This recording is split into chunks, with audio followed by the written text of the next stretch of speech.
India 1 billion से ज़्यादा population की कंट्री है जिसमें diverse range of gender, culture, social and economic backgrounds हैं। हालांकि पिछले कुछ सालों में देश ने एक सिग्निफिकेंट प्रोग्रेस की है, चाहे वो एजुकेशन हो, हेल्थ केयर हो, टेक्नोलॉजी हो, लेकिन अब भी कुछ सोशल प्रॉब्लम्स हैं जो एग्जिस्ट करती हैं। ऐसे में फिर ज़रूरत पड़ती है सोशल इम्पैक्ट एंटरप्रेन्योर्स की, जो एक मेजर रोल निभाते हैं। कुल मिलाकर कहें तो भारत जैसे देश में सोशल एंटरप्राइजेस का बहुत महत्व है। इन्हीं सोशल एंटरप्रेन्योर्स को एक प्लेटफॉर्म देने के लिए हाल ही में LIC हाउसिंग फाइनेंस लिमिटेड के सहयोग से इरमा आईसीड फाउंडेशन ने सोशल एंटरप्राइज कॉन्क्लेव को ऑर्गेनाइज किया। कॉन्क्लेव में विजनरी एंटरप्रेन्योर्स, इन्फ्लुएंशियल इन्वेस्टर्स ने हिस्सा लिया। इस कॉन्क्लेव ने एक्सचेंजिंग आइडियाज, सक्सेस स्टोरीज को शेयर करने और पॉजिटिव सोशल इम्पैक्ट क्रिएट करने के लिए डेडिकेटेड स्टार्टअप्स एंड इन्वेस्टर्स के बीच कोलैबोरेशन को बढ़ावा देने के लिए एक प्लेटफॉर्म के रूप में काम किया। इवेंट में अलग अलग सेक्टर्स जैसे agritech, biotech, climate action, health care से 50+ स्टार्टअप्स ने हिस्सा लिया था, जिन्होंने ये शोकेस किया कि भारत को और बेहतर बनाने के लिए उन्होंने क्या कुछ कदम उठाए हैं। Shri Dharmendra Pradhan, union minister of education and minister of skill development and entrepreneurship, chief guest के तौर पर इस कॉन्क्लेव से जुड़े।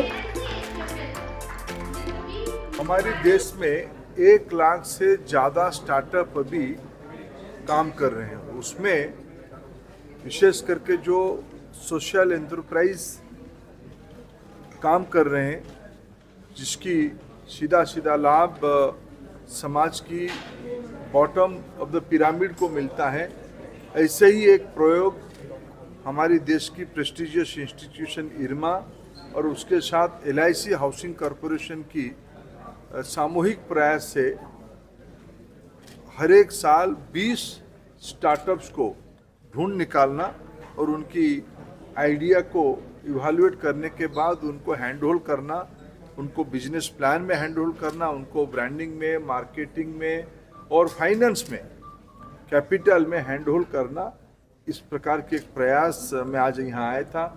एग्जीबिशन देखा, उनके ऊपर भरोसा रख के जो लोग उनको फंड देते हैं, इक्विटी के साथ फंड देते हैं, उनको भी मिला। और विशेष करके जो नई पीढ़ी के लोग इस काम पे लगे हैं, जिनके एजेंडा में सस्टेनेबिलिटी है, जिनकी एजेंडा में लोकल सप्लाई चेन है, जिनकी एजेंडा में ईज एंड कन्वीनियंस है, लोगों को रोजगार देने की प्रायोरिटी है, ऐसे सारे इनिशिएटिव्स को, सोशल एंटरप्राइजेस को देखने के बाद निश्चित रूप में आश्वस्त होता है कि आज प्रधानमंत्री नरेंद्र मोदी जी की सफल प्रबंधन के कारण देश की नई पीढ़ी एक नई ऊंचाई की ओर बढ़ रहा है। ये आने वाले दिनों में और मोमेंटम पकड़ लेगा। देखो, मैं तो सारे 20 की 20 जो मॉडल देखा, सभी एक से बढ़कर एक थे। कोई एग्रीकल्चर में काम कर रहा है, कोई वेस्ट मैनेजमेंट में काम कर रहा है, कोई डिजिटल प्लेटफॉर्म के ऊपर ईज देने के लिए काम कर रहा है। ये सभी कॉम्पिटिटिव थे, सभी अपने अपने स्पेस मार्केट में बना ही रहे हैं, सब प्रशंसा की पात्र थे। कॉन्क्लेव में इम्पैक्ट ड्रिवन एंटरप्रेन्योरशिप के सिग्निफिकेंस पर बात की। इस सेक्टर के चैलेंजेस के बारे में भी बात की गई। Challenges are of course because it's a sector which is coming up.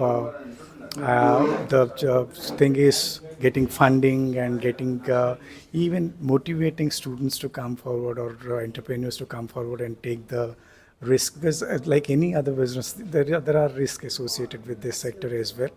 So getting the good platform where they can express themselves, convert the idea into a plan, and then that is being funded by business enterprises or financial institutions so that they can make it financially sustainable. Of course, now we are getting a lot of opportunities are there. Government is have come up with various schemes where they're encouraging the startups and particularly social enterprises. And many incentives are associated with the social enterprises for undertaking social enterprises. Going forward, I think the opportunity is plenty because it's not only going to help making the economy Atmanirbhar, because it is, again, when we are talking about social enterprises, it is going to bring smiles in the households, and the impact, as even the minister was saying, it's very difficult to assess the kind of impact it is going to bring in the households.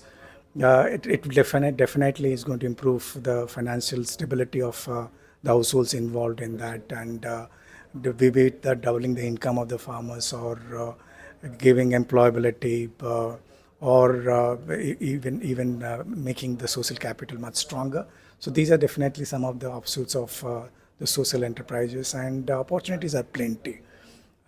Given the kind of environment that we are building, and the institutions are coming forward to join hands with each other, the funding agencies, CSR funding, and the academic institutions, and those who are there for a long time. The associations are definitely going to help in building the ecosystem, which is going to help the social enterprises to take the risk, and enough hand-holding will be, because earlier what was happening, the information was lacking, expertise was lacking. Now people are coming forward to give their expertise, help them, handhold them.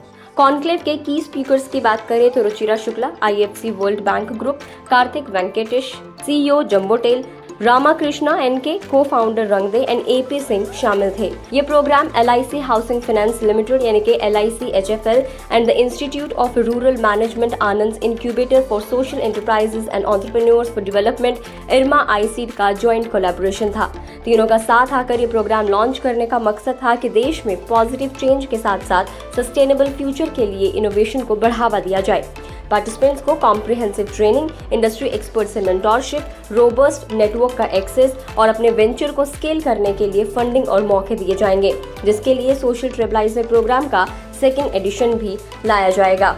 इस video में इतना ही। आपको ये video कैसी लगी हमें comment करके जरूर बताएं। अगर आप इस वीडियो को फेसबुक पर देख रहे हैं तो फेसबुक पेज को लाइक करें, यूट्यूब पर देख रहे हैं तो गुड रिटर्न्स के यूट्यूब चैनल को सब्सक्राइब करना ना भूलें।